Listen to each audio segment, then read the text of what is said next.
Welcome to Dorks on Sports, a podcast about four dorks talking about sports. My name is Daniel. Joining me, as always, is Curtis Eastwood. Curtis, where's your sports mental state of affairs right now? It's good. Yeah, it's good. Yeah. I've come to terms with many issues, and Okay. and I'm still on my Mediterranean diet, so you know I feel more sprite. Good. And less weighted down with life. We'll wait till Sunday. Yeah. Alana, how are you doing over there? I'm doing great. Much like you. Oh, go ahead. I was gonna say you got the background there with a Kraken and a hockey stick to celebrate the inaugural game yesterday. It was great. It was great. It was great. I went on a trip to celebrate my birthday, and I just got back, filled with prime rib and sushi. So, that's perfect. Yeah, that's a good day. And then Millie over here. I know Millie had a tough loss this week. Millie lost one of her fantasy teams. How's the grief going? Oh man, I'd put that out of my mind. It's okay. Am I bringing up new emotions? No, I think I've processed through it and I'm all right. But for those of you keeping track, one of my fantasy leagues this year was a guillotine league. I've never played in one before. And the idea with the guillotine league is the person with the least points at the end of the games is eliminated, and all of their players are taken away and thrown into the waiver pool for everyone else to go grab and bid on and take. It's all right. I'll be all right. I'm a little sad about it. I went out way sooner than I thought I would. I didn't see it coming this week, but I'm doing all right. Thanks for asking. We're all thinking of you. You know, you have my thoughts and prayers. I appreciate that. Yeah, I know. That is a place where thoughts and prayers are meaningful and do something, unlike the fucking gun debate. Yeah. I myself, I had a great week. I just got back literally just about 45 minutes ago. I got back from my trip to Las Vegas to go see the newly branded Seattle Kraken play their very first game against the Las Vegas Golden Knights. And I had a ton of fun. The score didn't come out the way we wanted it. I thought it was a super exciting game. First, I just want to give a hats off to the Las Vegas Golden Knights. They put on an incredible show. It is all of their pre-production stuff is extra in the way Las Vegas is extra. But here's my thoughts on the game. I know you watched the game. Here's what I loved about the game. This game, the Seattle Kraken hit the Seattle Sports hat trick. So they fell into a deep hole early. They clawed and crawled their way out of it. And then they lost the game on a controversial call. Welcome to Seattle, Kraken. That is a Seattle sports team. What do you think, Curtis? Oh yeah, I mean, I thought it was first period, lethargic offense, giving up quick points. Second period, they get back into it. They start turning things around. Third period makes it very interesting. Apparently, there are some things that are called a kick, and there are some things that aren't called a kick, and some of the things that aren't called a kick look very much like a kick. Look like a kick. And I'm learning hockey, so this is fun. This is fun. Yeah, it was enjoyable. It was nice to see him rally, and the Kniggets are a pretty good team down there, aren't they? I mean, they're thought to be the top. They're the favorite to win the Pacific. I thought. I mean, they got in a dogfight with one of the best teams of the league, and really had a chance to win it. And I think they got under their skin a little bit too with that one guy who scored the goal and sort of Geeky when he scored the goal. Yeah. What a perfect hockey name, by the way, Geeky. Totally. Yeah, especially for Seattle. Oh yeah. Yeah, I know. Yeah, I actually Morgan Geeky. Yeah, I like him a lot. I think he's going to develop into a pretty great player for the Kraken. What do you think? What was your first impressions there, Alana? Oh, I just think it's great to have a team in a sport here that it's just so well suited for Seattle. You know, Seattle is the owner of the first ever Stanley Cup champion team. The Seattle Metropolitans. I thought we were going to call the team the Metropolitans because what a nice nod to history. But like, I'm fine with this absolute dork fest that is the Kraken.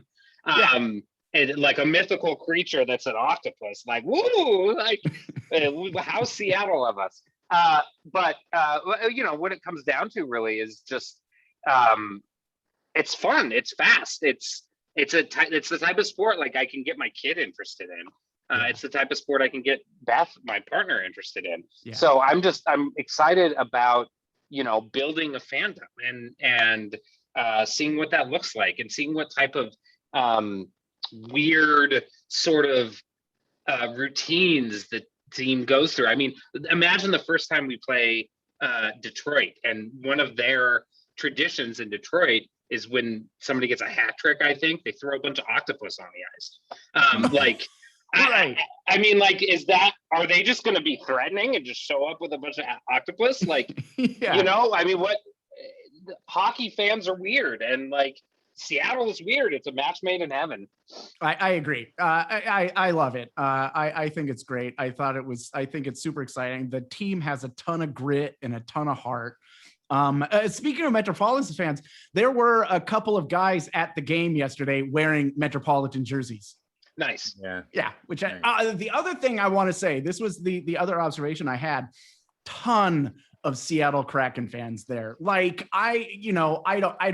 this is probably a wild exaggeration, but it felt like a good 25% of the stadium was just full of Seattle Kraken fans.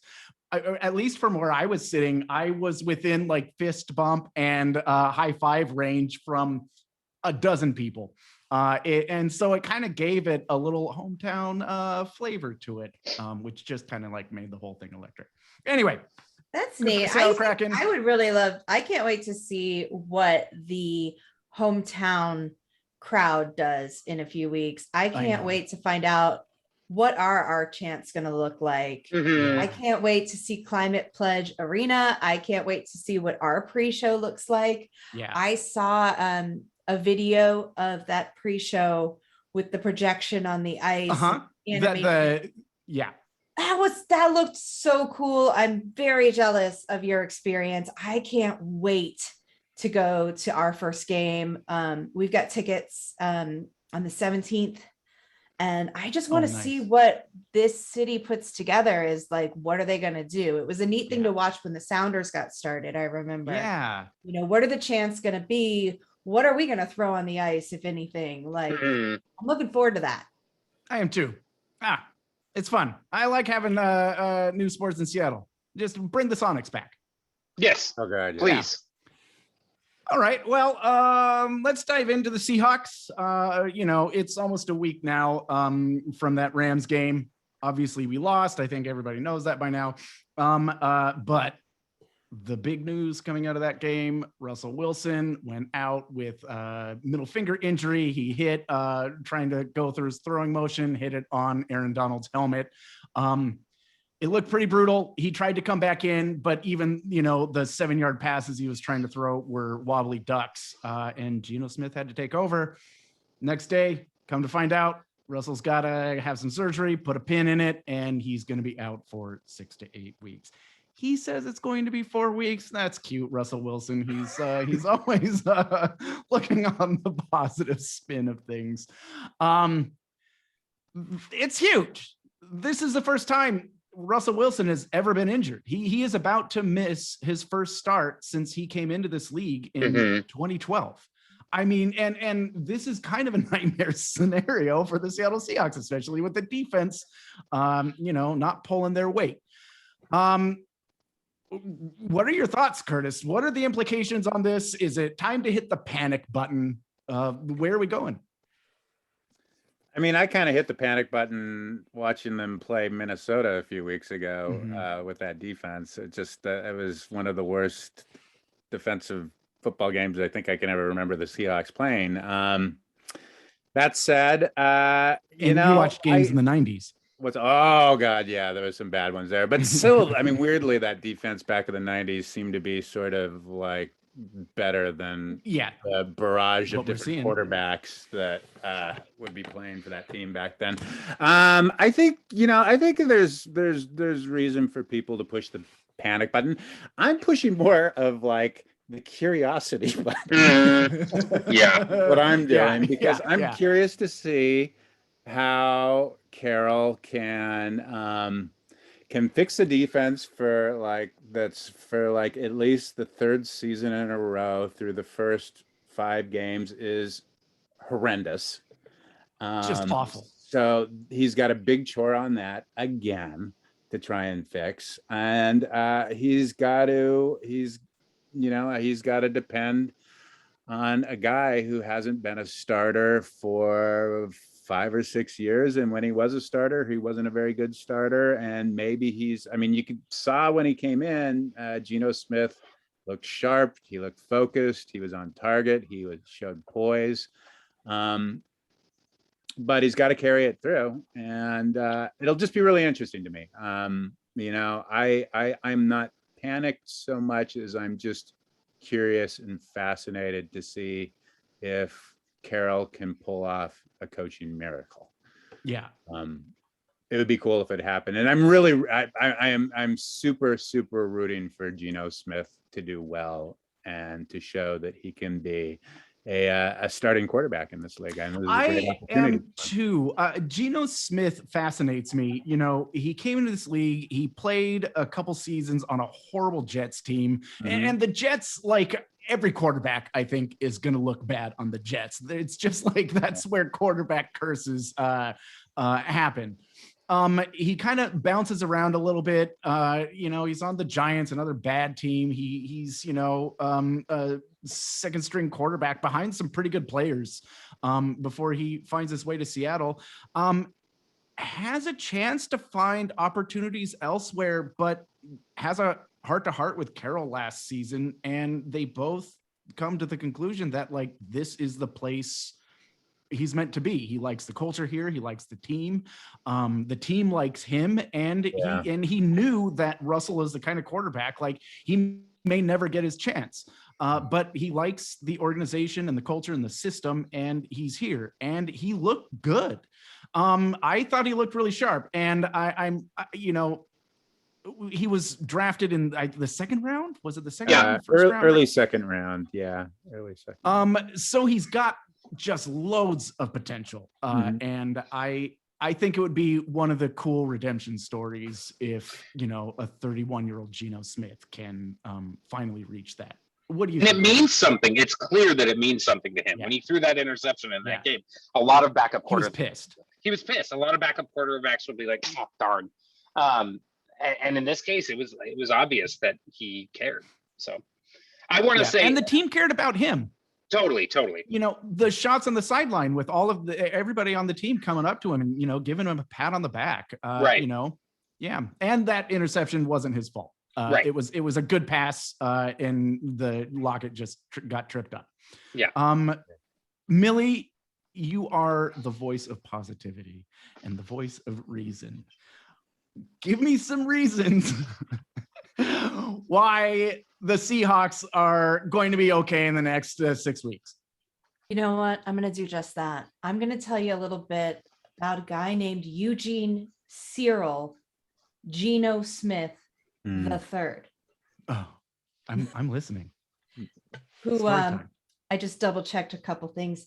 Who is 6'3". So this alone gives me some hope about finding guys in the middle. Which he did. There was a beautiful pass that I've never seen Russell make. And this is kind of a signature of this sort of McVay-Waldron offense. And he hit a pass. I think it went for like 29 or 30 yards to Will Dissly, the tight end, doing a crossing route. That kind of route is a signature Rams play. And it's devastating. And he hit it perfectly. And then Dissly, because he's a stud, took it for a few more yards. that made me really excited. And I was like, that's what a tall quarterback can do. So yes, I agree with you, Molly. And I even, I remember Geno on the Jets, and I really wanted to believe in Geno Smith, but he wasn't ready. He just wasn't ready for that level of horribleness that is being the quarterback for the Jets. And he didn't have the maturity for it, which the majority of their quarterbacks don't have when they take them on. So I am excited to see what Geno Smith can do. And I think we saw it, that thing when everybody has to suddenly get laser focus because you have to know exactly what's happening because suddenly your quarterback's not in. And it's the same thing that happens in theater when something crazy goes down and someone can't go on, and you throw somebody up on the stage half the time with a book in their hand and they're reading the lines and you're trying to guide them through their blocking with it seeming somewhat seamless to an audience that all knows that this is an understudy who's just come in. And there's this electricity that happens, whether it's in theater or whether it's on a football field, where everyone is tuned in and the audience or the crowd is tuned in. And we did not win that game, but we got to have those warm, fuzzy fan moments of excitement when it was working. And so now we're going to see him, and this team likes him, but he will have had rehearsals. So I'm really excited. He's actually getting first game reps now. He's getting in those meetings with Waldron to kind of like talk about what he can do and the strategy and everything. He took us 98 yards for a touchdown. And then the very next time he got the ball, he drove us down for some more points. I mean, he had a real chance to win that game. And, you know, if Tyler hadn't tripped up, who knows what would have happened. I have faith in Geno Smith. I have to say, you know, I was watching the Rams game and the defense is just giving everything up again. And I was sick to my stomach and I wasn't having any fun. And all I want to do is just like turn the game off. And now I don't have any expectations. Like it's at a point now where it's like, yeah, the Cardinals look good and they are absolutely a favorite to win this division, and the Rams are going to be up there battling with them too, but I don't know, it's a lot of things are going to have to go right for Seattle to be competitive. But what I like now is that we are in a position where we have to dig in and everything has to go right. Everybody has to play perfectly. And I want to see that. Like I want to see that happen. And that's kind of what I'm rooting for now rather than the record. And I think that's a fun place to be in. This also, is, you know, I just want to add, sorry to interrupt, please. Daniel. The player that I am most excited about on the entire team is Michael Dixon. Big Dick. Oh, we have to talk about Michael Dixon. A double punt.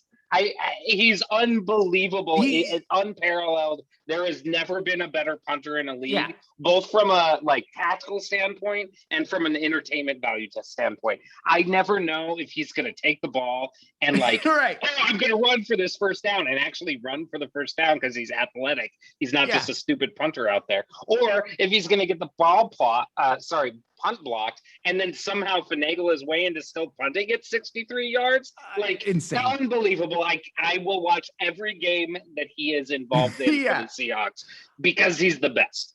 I might have to get a Dick Dixon jersey. You know, in any other game where if you were to say the punter was had the most exciting player, was the most exciting part of that game, that's a bad sign. But this is good. I mean, there are people who know, all the 100-year history of the NFL. A double punt has never happened. Right. So it didn't happen. It's never happened that the refs didn't even know they had to consult about the rule. Mike Piera got the call wrong. I thought it was really terrific. And then to boot it over 60 yards. Oh yeah. Absolutely incredible. It was great. Well, we're going into Pittsburgh. Their defense is good, but you've got the undead zombie corpse of Ben Roethlisberger behind center. So this could be a good game for the defense to kind of like maybe start figuring some things out. Curtis is shaking his head no. If we make the zombie corpse of Ben Roethlisberger look good, it's dire straits in Seattle. But maybe this is time to jump into our predictions. Curtis, I'm dying to know yours. I'm sorry, folks.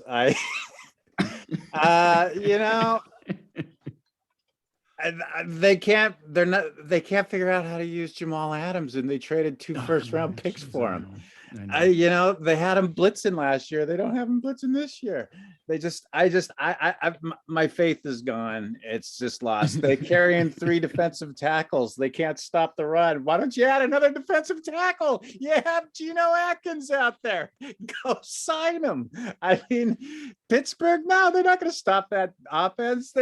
Pittsburgh has this Najee Harris guy from Alabama who's like the dude who's from Tennessee who played in Alabama. I mean, he's big, he's physical, he's fast. Yeah.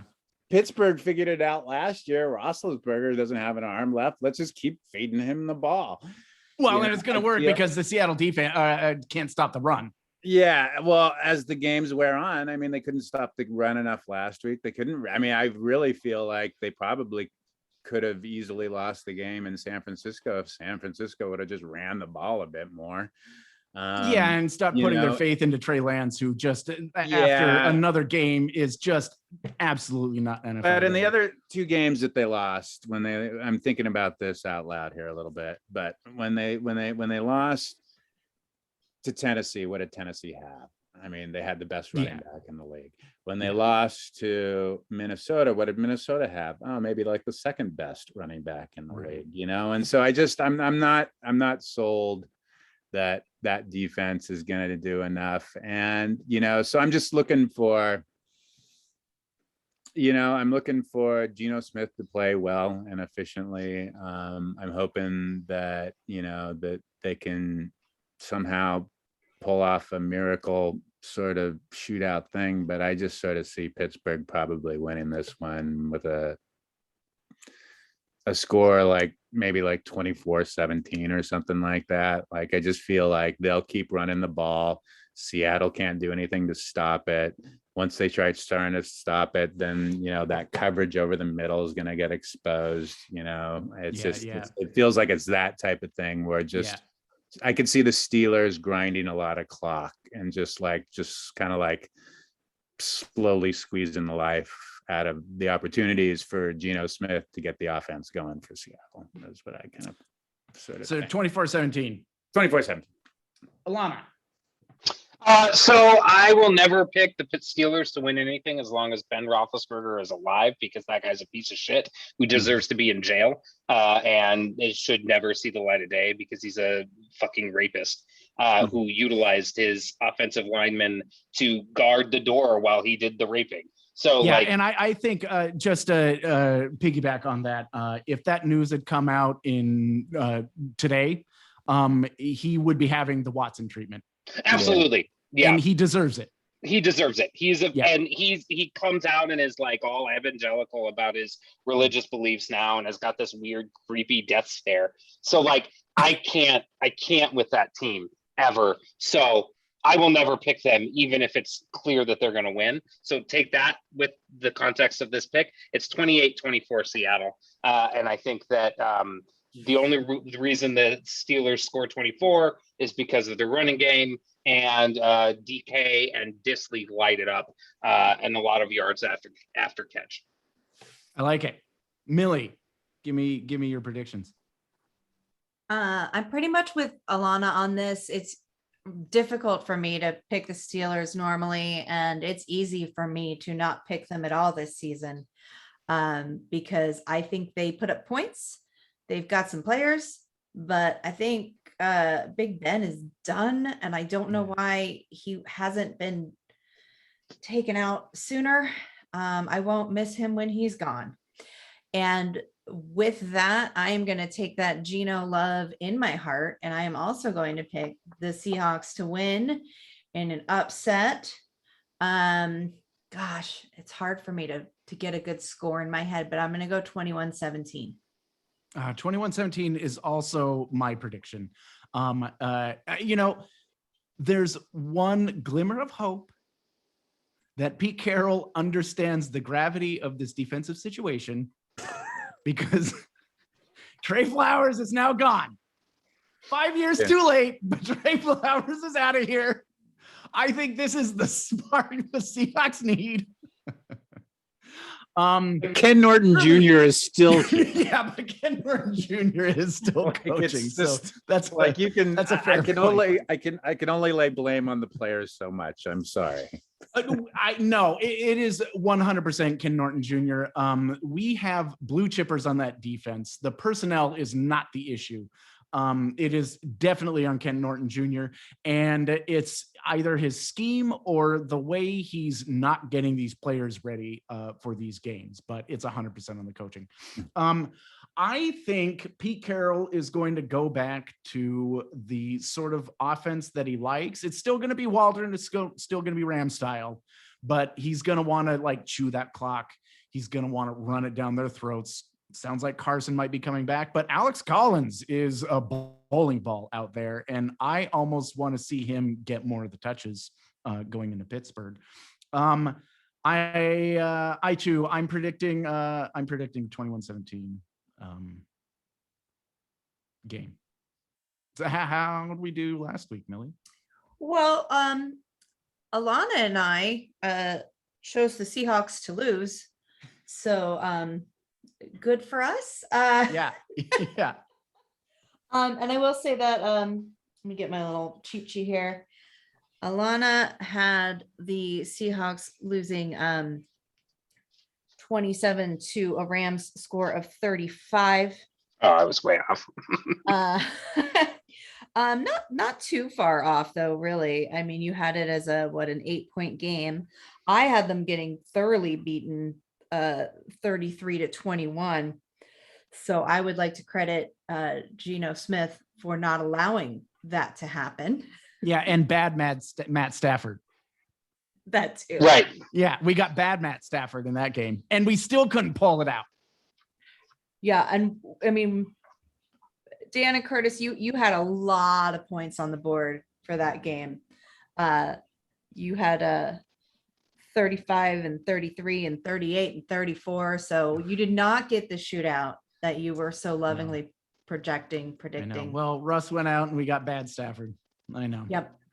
I was actually looking back at some of our dork board projections from our first episode, and we had come up with a lot of records that we thought the team was going to achieve and that Russell was going to achieve. And I'm not going to go over those right now, but I look forward to looking at them at the end of the season. Boy. Me too. I am looking forward to seeing them at the end of the season.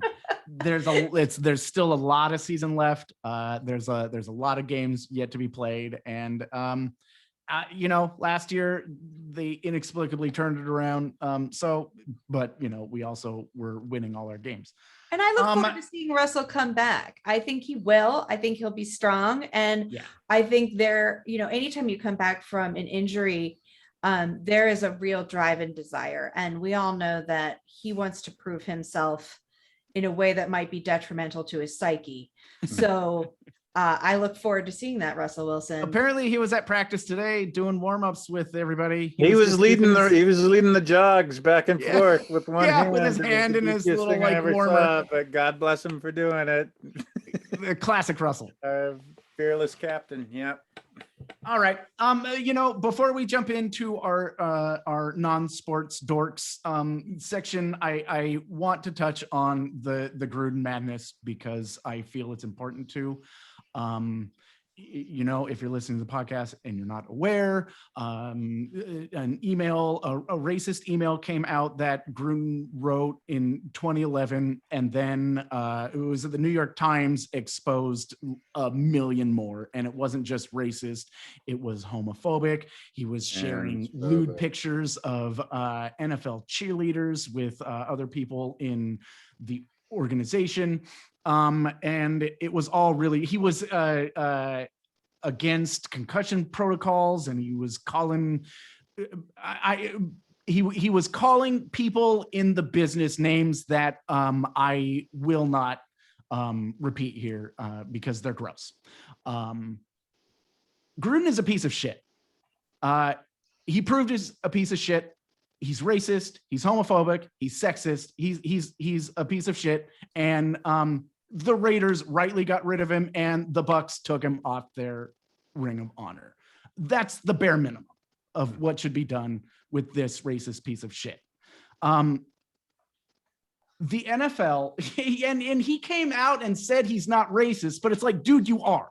Right. Like, you can't say you're not racist. And if you actually believe that, you're mental. Like, go to therapy. Roger Goodell and the NFL came out with a statement that said, you know, Gruden's views do not represent the NFL and blah, blah, blah, blah, blah. But that's not true. Mm-hmm. It's not true, because the fact of the matter is they do, because Gruden was employed and he was sharing this correspondence with people who are also employed in the NFL. And we know this. He was sharing it with the club president of the Washington football team in general, which is Bruce a Allen, blatantly racist organization. Mm-hmm. The NFL can't claim that they're not a racist organization until they purge every racist out of the organization. And I think that's exactly what needs to be done. I think the NFL needs to start a widespread investigation and audit and dig up every email and every text message from every coach and owner and executive in this league and ship everybody out who has anything to say about any of that. And if the fact that they don't is the reason why America is the racist country that they are. He was a coach in this league for 17 years, and for the 10 years that he wasn't, he was a commentator on Monday Night Football. He is widely considered to be one of the best coaches and commentators by everyone involved in the league. He is, and came from a long pedigree of other coaches. Like, this is widespread, right? And this is generational. Owners down, owners down. I mean, there are a lot of people I know who don't watch football because of assholes like this. And there is the whole league needs an enema in order to deal with this. Agreed. Yeah.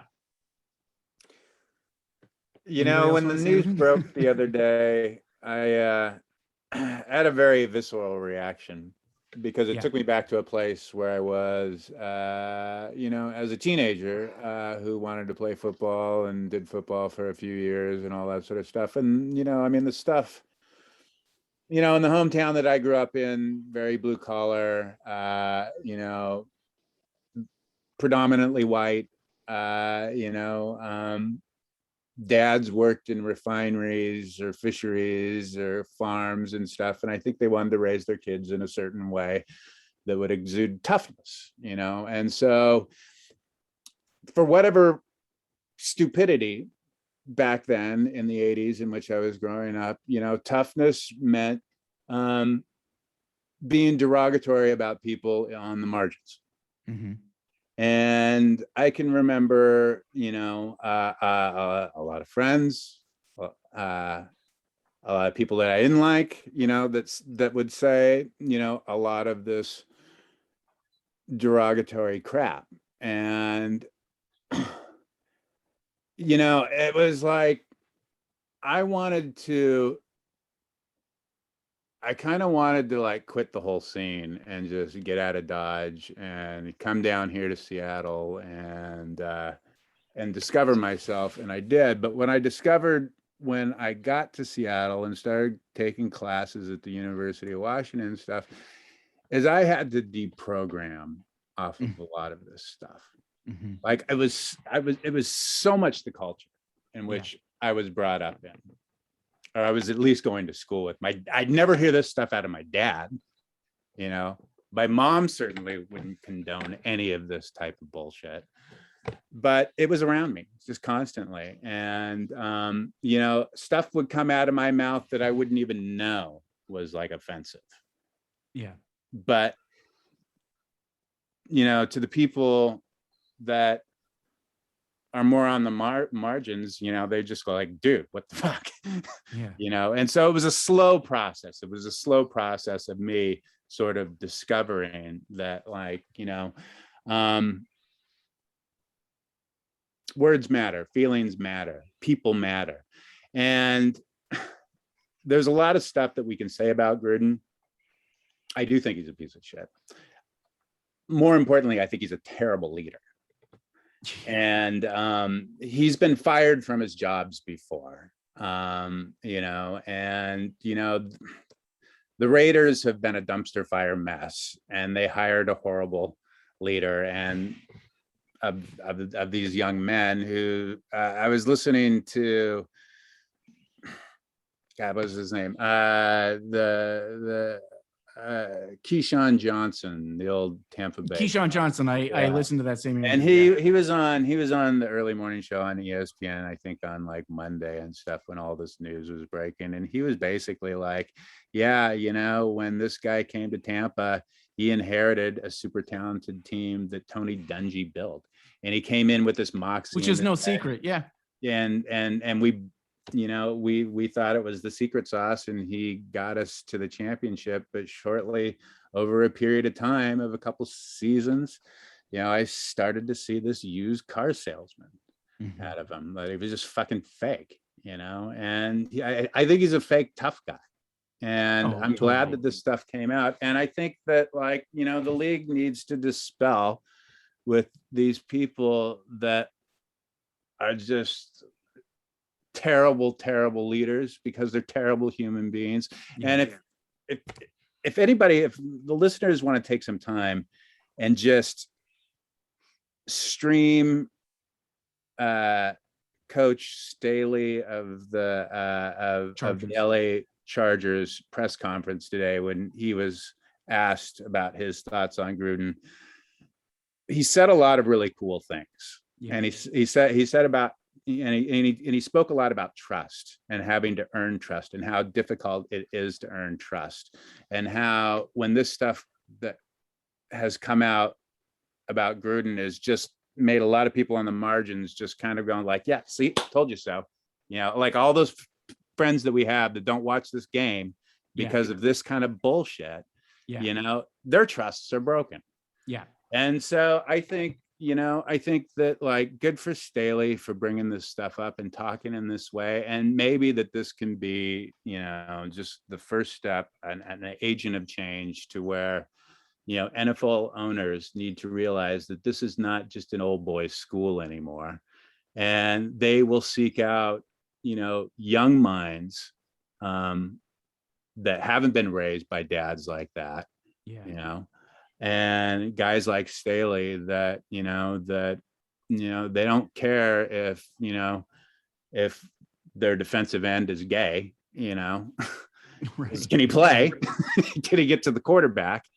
And if he can, you know, so I'm just hoping that this is just an agent of change, that this is just something. I hope so too. The NFL has been paying lip service to, you know, their problem of hiring leaders who are not white, and they've been horrible about it. And they need to do better. You know, the culture needs to change. We need to give more opportunities to people who are not white, coaches and leaders who are not white, and not necessarily men, maybe, and maybe not even necessarily men. Totally. And it needs to happen now, and they can't just like hope that it will fix itself. The NFL as an organization needs to be proactive about it. Yeah. Millie, do you have anything to add? I think that there have been a lot of moves in the right direction, and I think that the response to Gruden has been swift, and correct. And as someone who actually really liked John Gruden, I liked him in Tampa. I liked him as a commentator. I was excited he was coming back because, you know, I live my life as a ray of fucking sunshine, and I don't like to look at the dirty underbelly unless I have to. And I had to, and it was so disappointing because to me, at, you know, the early reports were, you know, like as if this was one email 10 years ago. Right. And there is this knee-jerk reaction to be like, hey, we've all done a lot of growth in this last decade. And you know, Curtis, to your story, like, you know, there's an environmental factor here. And I like to think that there's been a lot of change in the last decade. But then you hear, oh no, here's an email from 2017, 2018. And it's not, and it's just so broad that it is the true definition of a bigot. Yes. I mean, there was no holding back on anything that wasn't his exact identity. You know, it stretched to every corner of the people who work for these organizations, you know, and to your point, yeah, I don't care about someone's sexuality if they can play the position. And I don't care if a referee is a woman, as long as she's refereeing correctly. I mean, these ideas that NFL has been giving lip service to for years. And as you all said, I don't need to repeat. It's just so disappointing as we try to convince people to come watch football. Yeah. Right. It's and just I agree with you that I don't want to, you know, you don't need a witch hunt, but you sure as hell need to look at who was on the ends of these emails and how they reacted and what they did with this. Yeah. For sure. For sure. Well, it couldn't have happened to a worse person, and I'm glad he's gone, and I hope we never have to hear his name again. Because he can go fuck off to the nether regions, which is where Ben Roethlisberger should be as well. That aside, let's move on to the ideal coach, because we promised that we would talk about the season finale of season 2 of Ted Lasso, which for me lived up to the expectation. But Curtis, I know you're brimming with thoughts, and I'm curious to hear them. Ted Lasso? Ted Lasso. Oh my God. Well, the last 3 episodes of the season were just it was television at its finest for me. It was television Xanadu for me. It was television Nirvana for me. I mean, it was just television heaven for me. I just, you know, the Coach Beard. I mean, which one was it? Which of those things was it? It's like, oh my God! It was. Is it manna? Is it like gold-plated chocolate? It was the television golden fleece for me. It was so heavenly and delightful, and I just, you know, the Coach Beard episode, it took me back to where I was when I was in my, you know, early mid 30s and doing crazy shit in the odd hours on Capitol Hill in Seattle and stuff. And that the second to the last episode, you know, that scene just haunts me between when Ted is revealing, you know, the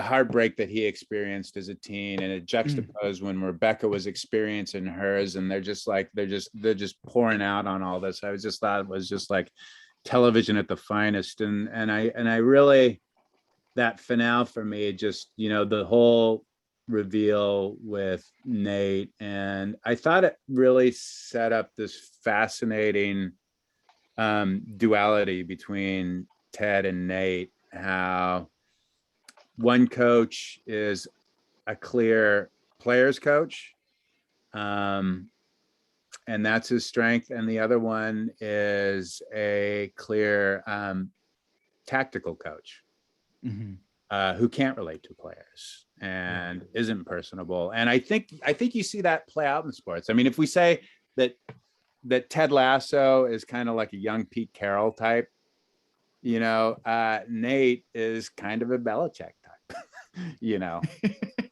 He's kind of this little evil dude. I mean, there was something that was very, very, I thought it was going to go in a much darker place. I did too. Nate at the end. And so I was sort of relieved that didn't happen. I mean, I think we kind of shared convos about that, but there was just something very Shakespearean about his slide into that darkness. I thought it was set up masterfully, and the more I thought about it, the more I saw sort of the crumbs of Nate's turn being set up in season 1.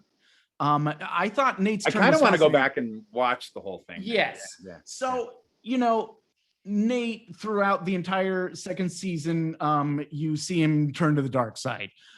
He feels neglected, not only from the team that he's on, but his family as well. And we kind of get to see the abuse that his father has fostered on him.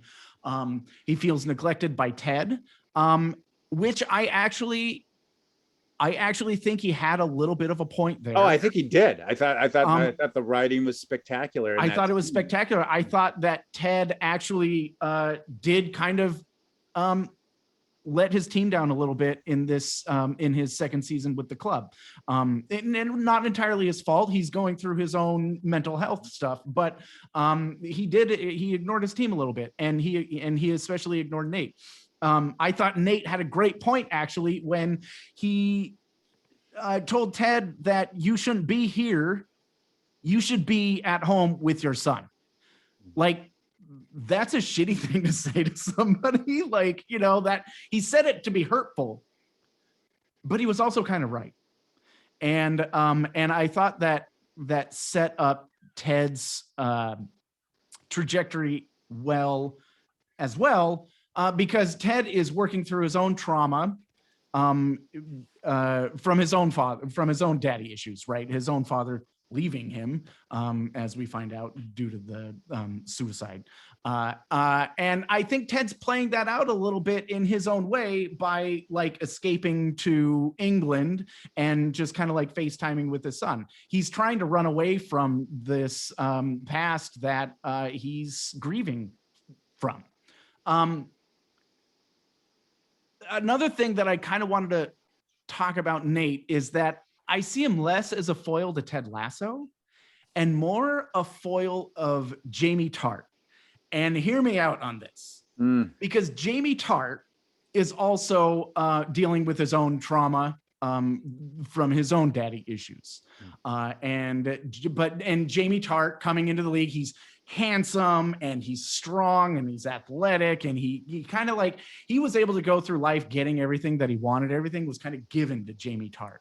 And now Jamie Tart is kind of turning the corner, right? Ted Lasso was kind of able to get to him. The team was kind of able to get to him. Nate, I feel, is Jamie Tart. He's a bully. He hates himself. He kind of hates the people around him. He wants to bring people down, except he's not good looking and he's not athletic, and things aren't given to him. Instead, he's just kind of ignored, or he's bullied. And this has kind of fostered a darkness inside of him. And now that he is getting somewhere, Ted has given him an opportunity and he's taken it. He feels that if he's going upward, that means somebody has to go down. And I find that fascinating. And I'm really kind of excited to see how that plays out in the third season. If we're going to have a redemption story with Nate. I think exactly what you just said. It all comes down to that moment where, Jamie Tart said, "I still love you." Yeah. And it has to be forgiven. And I almost killed the guy and all these things. And then it's, well, I kissed Keely. And, oh yeah, she told me about that. Don't worry about it. Yeah. It is, in that moment, it's so discounted. Oh, totally.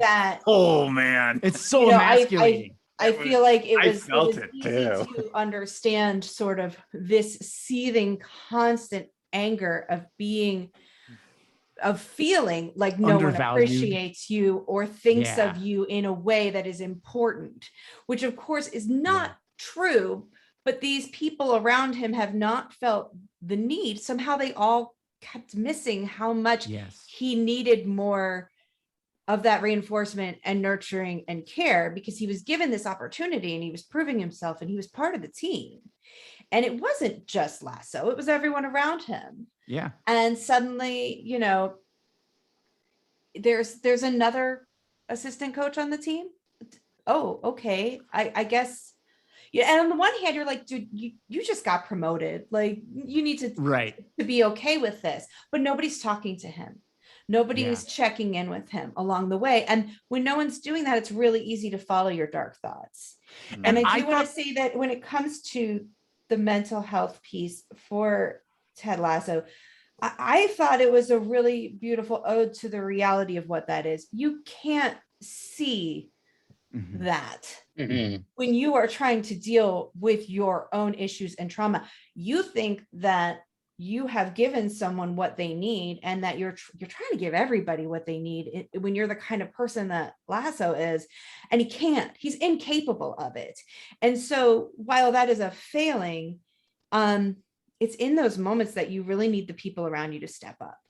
And when he finally admitted to everyone what's going on with him, that's the moment for everyone to step up and step in. But folks who don't understand that need or can't get behind that for whatever their reasons, which makes total sense for me with Nate and his upbringing, like we saw how Nate's father was. Like, there's no way in his nature is that something that you help. Instead, it's a place to take advantage. Right. And that's exactly what he did, because he turned it all around and ugly and decided to go out for himself and himself alone. And it does all make a progressive sense. It hurts your heart because you loved him so much in the first season. But when we got to the second season, I mean, the first thing he did was he was mean to the new equipment kid. He had no empathy. And and that, like the live in a kid world that, like, where we see what happens when you don't have empathy. Yeah, and that was his job last season. Like, of all the people in that locker room who should have empathy for that person, it would be him. But he decided to go in another direction. I loved the whole mental health angle in the second season overall, and I think it hit every sined storyline going through. I think everybody in that season was dealing with their own stuff.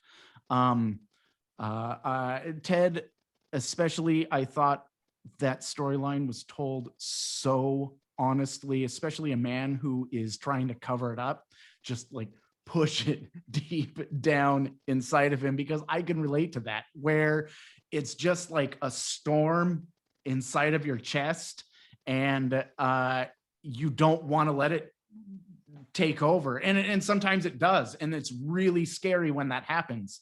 And you just try to like push it down. But, you know, like his therapist said, the truth will set you free. And I thought, like, I got choked up when I heard that on the TV, because it's true, because by owning it, and then the public doesn't need to know it, but Nate forced that hand. But the people in that locker room that he's leading do need to know it. And Ted, like, he built a culture in there. He didn't have to be scared of it. I understand why he was, but he doesn't have to be, because those people love him.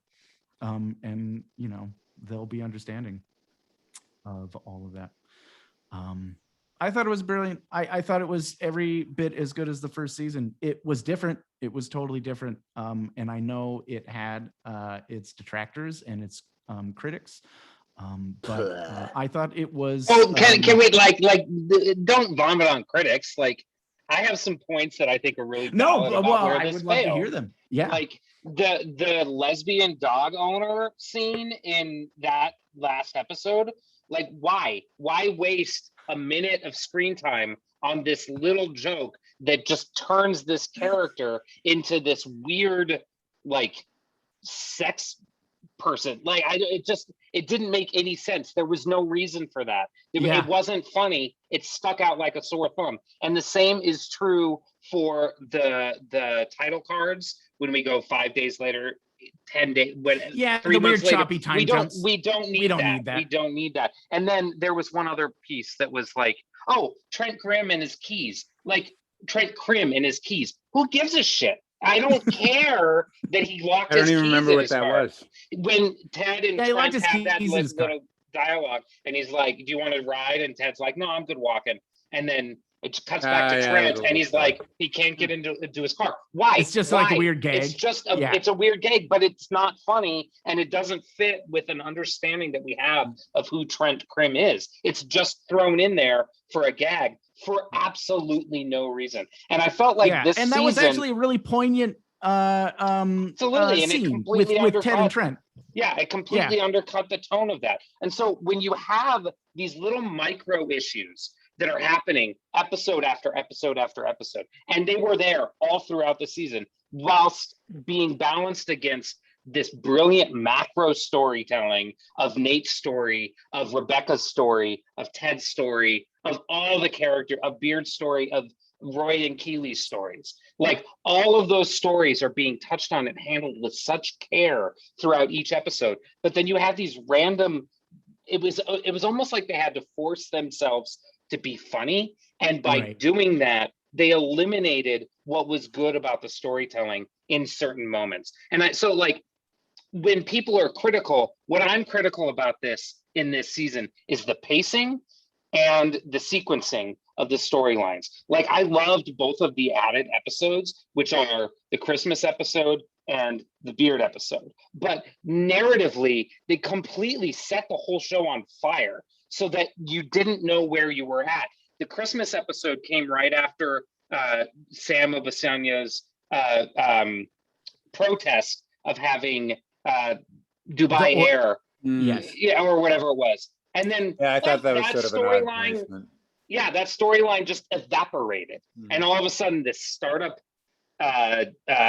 Tinder Banter has enough money to sponsor a team. Like weird, like to be the primary sponsor. That didn't make a lot of sense. And then when you had Beard's storyline, it was the whole I mean, like all of the narratives came to just such a screeching halt so that we could see Beard. And then when they picked up, it was like we jumped forward a little bit in some, but we're held firm in others. Like the individual unique episodes worked, but by their nature, they threw off the pacing.